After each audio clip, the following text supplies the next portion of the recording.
Yo l'équipe, j'espère que vous allez bien. Nouvelle vidéo aujourd'hui, chose promis, chose due. Comment investir et collectionner des cartes Pokémon en 2025. J'ai eu beaucoup de demandes dans les commentaires de ma dernière vidéo et en privé, que ce soit sur YouTube, Insta ou même Vinted. D'ailleurs, il y en a qui m'ont trouvé sur Vinted. Comme j'ai dit que j'allais la faire, je vais vous la faire. Encore merci pour les stats de la dernière vidéo. Franchement, vous avez été des amours. Vous êtes trop forts. On a bientôt fait les 7000 vues, j'ai bientôt les 2000 abonnés, je ne m'attendais absolument pas. Très content de ce concept, s'il vous plaît. L'épisode 3 va sortir très prochainement, je vous le promets. Aujourd'hui, on rentre dans le vif du sujet, comme promis. Et je vous donne des petits conseils déjà pour investir et collectionner dans une carte Pokémon.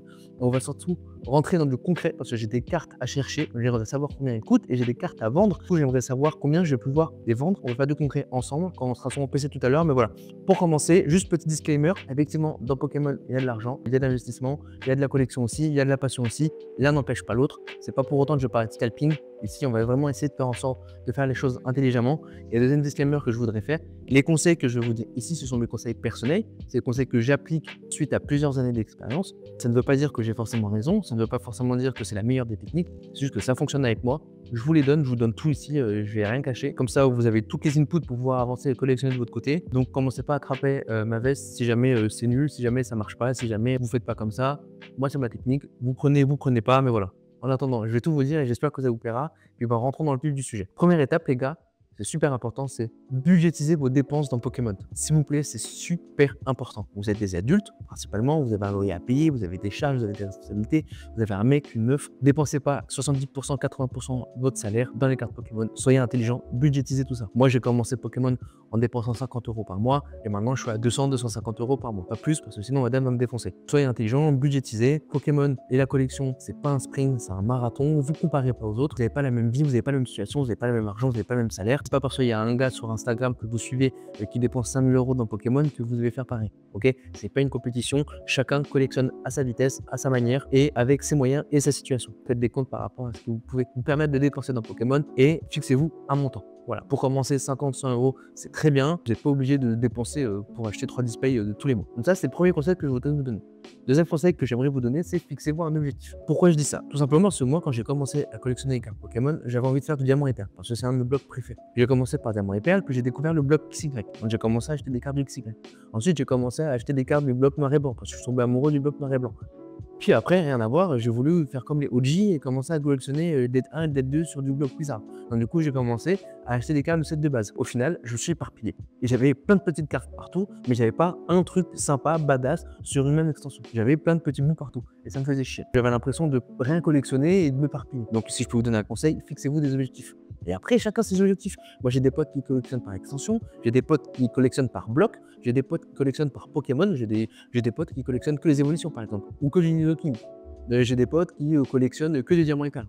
Donc voilà, fixez-vous des objectifs et ce sera beaucoup plus sympa à la fin, petit à petit, morceau par morceau, d'avoir une vraie belle collection que plein de petits bouts. Troisième conseil, c'est être capable de déceler le vrai du faux. Pokémon, c'est ultra connu, ça fait des millions d'euros de chiffre d'affaires par an. Donc forcément, il y a de la contrefaçon. Il y a des fausses cartes, il y a des fausses displays, il y a des faux tripacks, il y a des faux boosters, etc. Moi, je ne vais pas vous apprendre à reconnaître les vrais du faux, tout simplement parce qu'il y a énormément d'inputs déjà sur Internet. Il y a la vidéo de Card Hunter, par exemple, de Pikami, qui montre comment on fait pour déceler des vrais du faux. Je mettrai les liens en description. Ces vidéos sont très bien et je vous les conseille fortement. Et c'est pas moi qui va refaire une vidéo alors qu'ils ont déjà fait de très bons boulots. Maintenant, on va enfin commencer à rentrer dans le dur. Où acheter des cartes Pokémon? Il y a deux types d'objets dans Pokémon. On va dire pour faire simple. On a les cartes et on a le scellé. Les cartes Pokémon, c'est pas comme ça se dit, c'est des cartes Pokémon.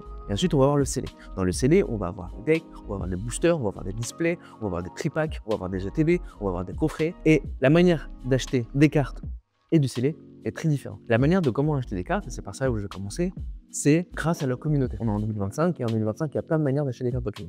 Il y a des groupes Facebook. Il y en a plein. Alors attendez, je vais vous retrouver ça. Moi, je suis sur plein de groupes Facebook. Beaucoup de mes potes sont sur plein de groupes Facebook. Et en fait, on est dans une sorte de communauté. Enfin, on est entre passionnés, entre collectionneurs. Il y a des gens qui vont vendre, il y en a qui vont acheter. Il y a moyen de faire des bonnes affaires, il y a moyen de trouver ce qu'on veut. Parce que forcément, quand on veut acheter des cartes Pokémon, on ne veut pas forcément acheter la dernière carte Pokémon qui vient de sortir. On n'est pas forcément obligé d'acheter du récent. Peut-être qu'on va acheter du bloc noir et blanc, du AGSS. Là, on est obligé d'aller voir entre particuliers. C'est là où je préconise préconise justement les groupes Facebook. Donc là, devant moi, j'ai les barjots de cartes Pokémon que je recommande. On a Blabla cartes Pokémon qui est super cool aussi.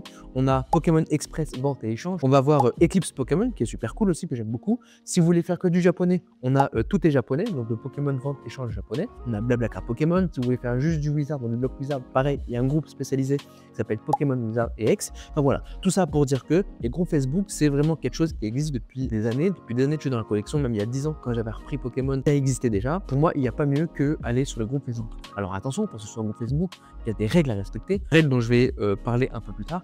Mais il y a une manière de faire. On ne peut pas arriver, mettre des photos de ces cartes et les vendre comme ça. Il y a une manière de faire, il y a des processus, etc. Donc ça, pour acheter des cartes Pokémon, le groupe Facebook. Ensuite, on va voir eBay, Vinted et Market. Donc les trois sont des sites de vente où on peut retrouver des cartes Pokémon. Donc on va voir eBay, qui est un site d'enchères qui est très connu, on n'a pas besoin d'expliquer.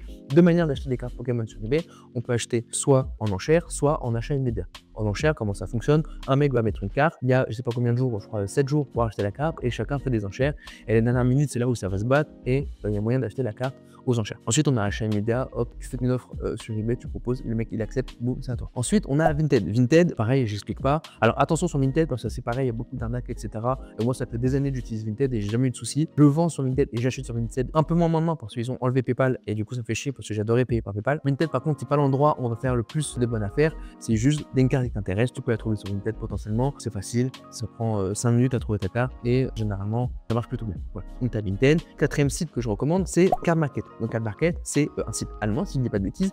Et ça, c'est vraiment magnifique parce qu'en fait, il y a tous les TCG, il n'y a pas que Pokémon, il y a aussi du Lorcana, du Star Wars, du Digimon, du Vanguard. Dans Card Market, ce qui est trop bien, c'est que c'est pas cher. Tu es sûr de trouver la carte que tu veux généralement. Le seul truc qui est un peu chiant sur Card Market, c'est faire attention aux états parce que tu en as beaucoup qui disent que la carte est near mint, mais au final, la carte n'est pas spécialement near mint. Tu dois la renvoyer, c'est un peu chiant parce que pas forcément dans les têtes que tu considérais. Et ce qui est un peu chiant aussi dans Card Market, le système de photos est pas terrible. Voir une photo maximum, alors que sur Vinted, Facebook ou eBay, généralement, tu as un carrousel de photos et c'est beaucoup plus agréable. Mais Card Market, ça fonctionne très bien. C'est là depuis une quinzaine d'années aussi et je recommande à 100%. Donc ça, c'était pour acheter des cartes Pokémon. Évidemment, sur ce que je viens de vous dire, donc Facebook, eBay, Vinted, Card Market, on peut aussi acheter du scellé.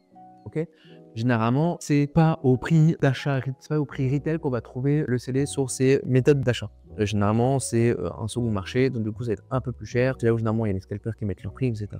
Ou alors, on s'achète ça va être du scellé, mais du scellé ancien, et là, forcément, c'est plus les mêmes prix qu'elle est. Sinon, si vous voulez acheter du scellé, il y a plusieurs manières, mais j'aurais répondu, c'est aller en magasin, se lever à 6-7 heures du matin pour aller en boutique et acheter ces cartes Pokémon. Ça fonctionne, c'est juste le chiant, mais tout le monde le fait et ça peut se faire. Mais vous pouvez aussi acheter des cartes Pokémon scellées sur des sites préconisés. Le problème avec les sites, c'est que c'est beaucoup plus cher que la moyenne. Et à juste titre, parce que les sites Pokémon généralement ont des employés, ont des charges à payer, donc l'URSSAF, les impôts, etc. Donc c'est un peu plus cher. Par contre, vu que c'est des professionnels, vous êtes sûr, en tout cas sur le site que je vais vous donner, d'avoir vos items. Quelques sites dont je vais vous parler, Tokyo Cards, qui est le site de l'outil Japon, donc c'est un peu plus cher forcément parce que ça vient du Japon, parce que c'est machin, etc. Mais si vous voulez des items japonais, vous êtes sûr de les trouver de manière réglementée et professionnelle chez eux, même si c'est un peu plus cher.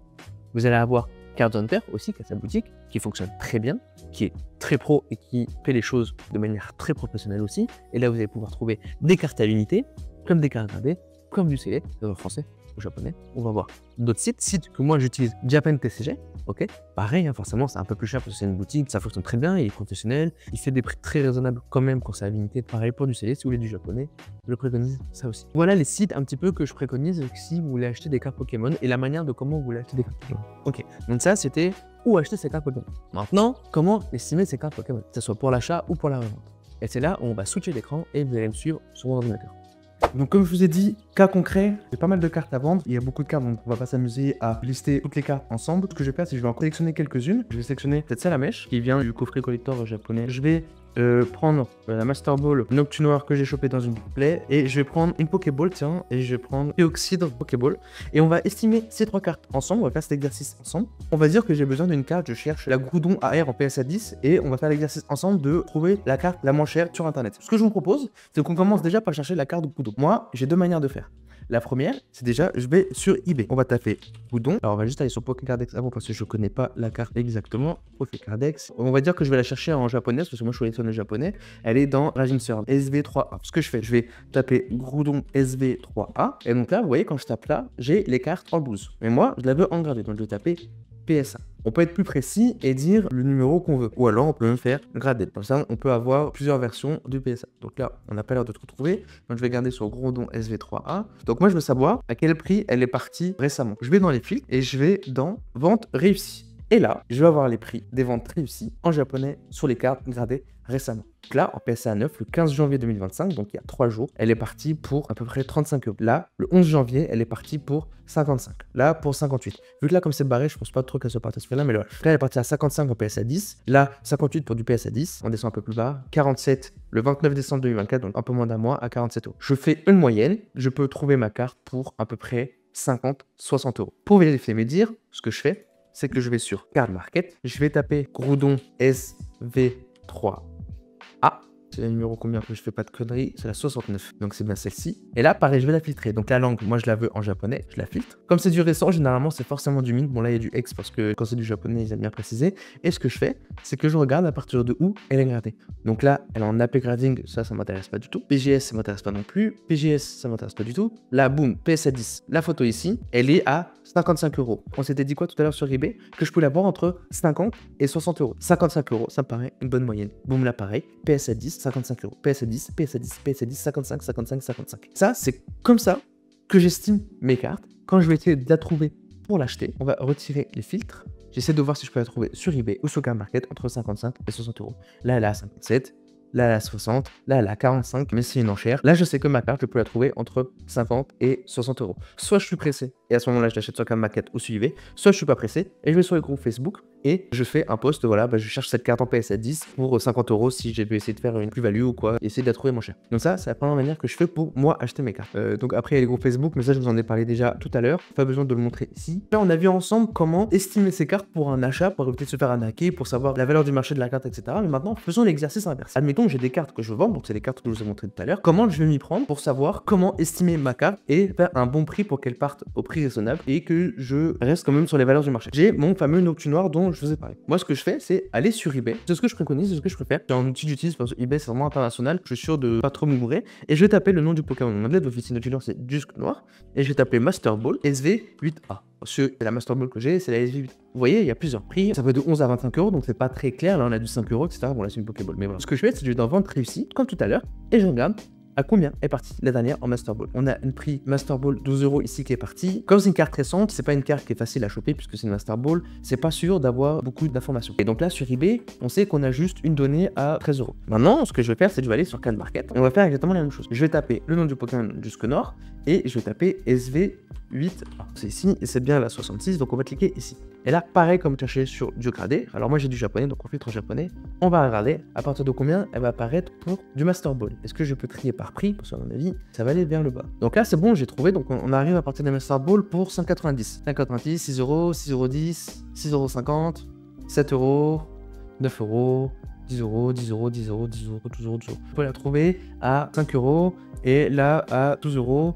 Et la plus chère, c'est 25 euros. Donc, à mon avis, lui, il devait peut-être faire partie des premiers. 21 euros, 21 euros, 5 euros, 5 euros. Ok. En moyenne, ma carte, je pourrais la faire partir entre 5 euros et 7 euros, pas plus. Parce qu'il y en a trop sur le marché à 5, 6, 7 euros. Moi, cette carte-là, je vais la vendre entre 5 et 7 euros. Donc ça fait ma première estimation. Donc la Noctu Noir Master Ball, je la fais entre 5 et 7 euros. Maintenant, j'avais dit que j'avais aussi encore une autre carte de SV8A, c'est Trioxide. Là, c'est la version du futur, donc c'est tête de fer. Tête de fer, en anglais, moi je sais pas du tout comment ça s'appelle. Non japonais, Iron Head. Je vais sur eBay, Iron Head Pokéball. Il n'y a pas l'air d'avoir, si je fais SV8A non plus. Ce qu'on fait, c'est que je vais sur Card Market, Iron Head, c'est la numéro 135, elle est ici. Parfait. Là, je les ai trouvés en Pokéball, on peut la trouver à peu près pour Reverse Pokéball 1 euro, 1 euro, 1,20 €, 1 € machin. Donc celle-ci, je vais pouvoir la mettre en vente entre 1 euro et 2 euros. Admettons, maintenant, j'avais cette carte-là, qui, j'espère, va coûter un peu plus cher. C'est la Salamèche de CLL. Alors, je pourrais pas vous dire ça vient d'où exactement, je sais que ça vient d'Agrofré, etc. Et je l'ai acheté moi-même au Japon parce que je l'ai trouvé stylé, mais au final, je veux pas la garder. Donc, en anglais, Salamèche côté Salamander, c'est la CLL. Ah, c'est pas Salamander, c'est Charmander. Donc là, on va en avoir beaucoup. Vous avez vu, la nana qui est sortie, c'est celle-ci, à 17 euros en japonais, mais donc 17 euros. On est toujours dans les ventes terminées réussies. Donc là, on a 7 euros 19 janvier. Là, c'est du gradé, donc 38 euros. La gradée à 16 euros. Un peu étonnant. Là, 5 euros. Je peux m'en sortir pour à peu près 10 euros d'après eBay. Faisons cet exercice ici.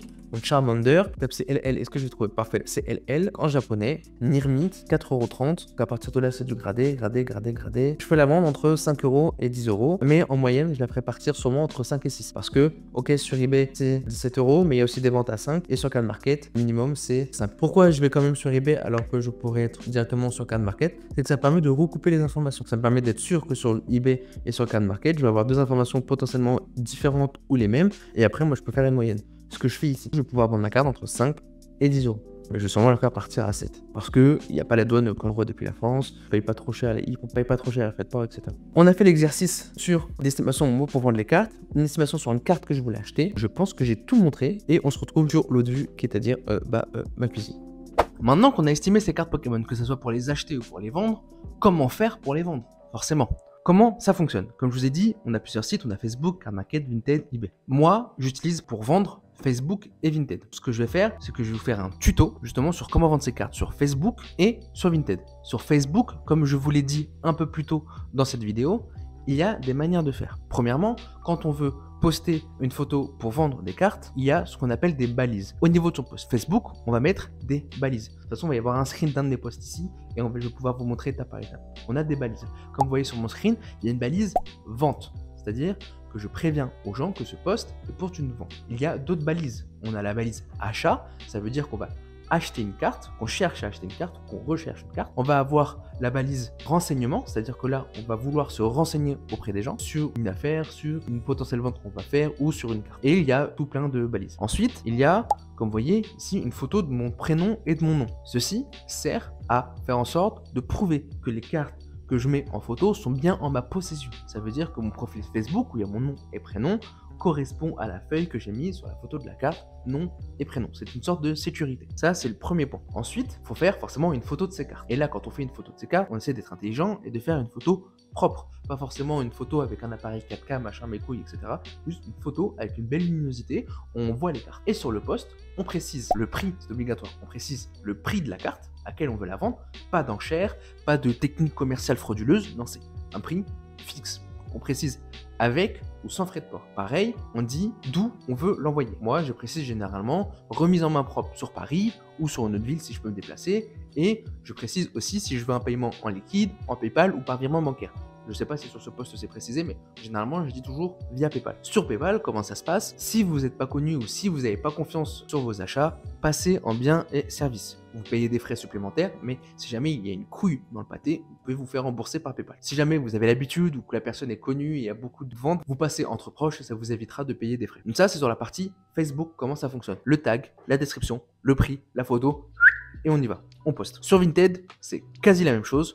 Sauf que sur Vinted, il y a un truc à savoir, c'est que les gens négocient toujours leur prix. Si vous avez une idée de prix d'une carte à laquelle vous voulez la faire partir, je sais pas, une carte à 50 balles, vous voulez la faire partir à 50 balles. Je vous conseille de la mettre à 55 ou à 60 parce que les gens, par défaut, vont vouloir négocier tout le temps. Un mec qui négocie de 4, 5 euros, ok, mais il y a des gens qui sont capables de négocier à 50% du prix de la carte. Moi, j'ai déjà mis des cartes à 50 € et des mecs me proposent 15. Alors, je sais qu'on est toujours à la recherche de la bonne affaire, etc. Mais il y a du respect à avoir et une manière de faire les choses. Donc, mettez toujours les prix un peu plus chers sur Vinted.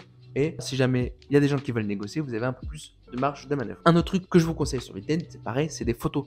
Faites des belles photos, recto, verso si possible, avec une belle luminosité. Et dans la description, précisez bien que l'envoi est rapide et soigné, parce que vous êtes des gens intelligents et que vous allez envoyer de manière rapide et soignée. Et ne mettez s'il vous plaît surtout pas de tag. Quand les gens vendent une carte X, ils vont mettre 1 milliard de tags. Quand on va chercher une carte en particulier Dracofeu, mais on va tomber sur des cartes de Arcanin, sur des cartes de Latios, de Latias, parce qu'il y a des gens qui mettent Dracofeu en tag sur leur photo de Latios et d'Arcanin. S'il vous plaît, faites pas ça, c'est chiant pour tout le monde et c'est pas pour autant que vous allez vendre votre carte plus vite. Et rendez pas fou les gens. Ça, c'est les conseils que je vous donne sur Facebook et sur Vinted. Moi, je ne passe que par ça pour vendre. Je passe pas par CanMarket, pas par eBay, donc je pourrais pas vous donner des conseils là-dessus. Essayez si jamais ça vous tente ces autres types-là, mais je saurais pas vous dire comment ça fonctionne exactement.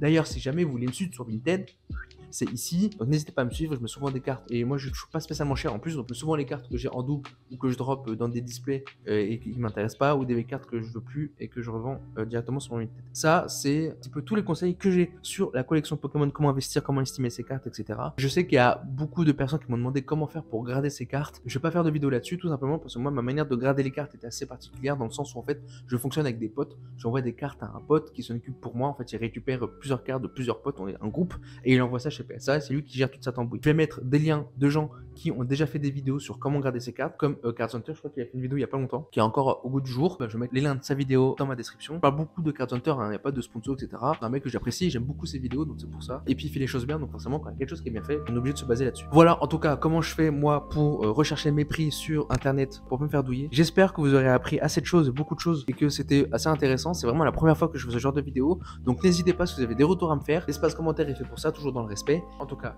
merci d'avoir regardé cette vidéo, n'hésitez pas à vous abonner, activer la cloche, etc. et tout petit. Des bisous, on s'attrape, tchuss.